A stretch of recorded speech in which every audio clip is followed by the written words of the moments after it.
لیکن تمہارے کتے کیوں چوری کرے گی؟ وہ کہتی ہے میرے کمرے میں سوائے میری ننند کے اور کوئی بندہ آیا ہی نہیں، لہٰذا اسی نے چوری۔ اب ماں باپ بیچارے اپنی عزت کی خاطر چپ کر گئے۔ بولا اچھا ٹھیک ہے اس نے کیے ہوں گے، تم اس بات کا ذکر کسی سے نہ کرو۔ چپ کر گئے۔ کچھ دن بعد زبیر کی بیوی کا خالہ جان بھائی کے گھر پہ آیا۔ زبیر کے والدین نے اس کی خاطر مدد کی اور وہ بات چیت کر رہے ہیں۔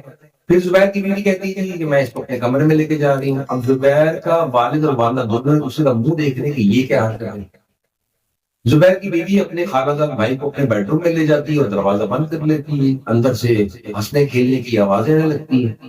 ایک دن ایسا ہوتا ہے، 2 دن ہوتا ہے، پھر یہ روٹین بن جاتی ہے۔ ہر دوسرے دن زبیر کی بیوی کا خالہ جان بھائی آئے اور وہ دونوں بیڈ روم میں چلے جائیں، دروازہ بند کر لیں اور اندر ہنسی اور مذاق کی آوازیں آ رہی ہیں۔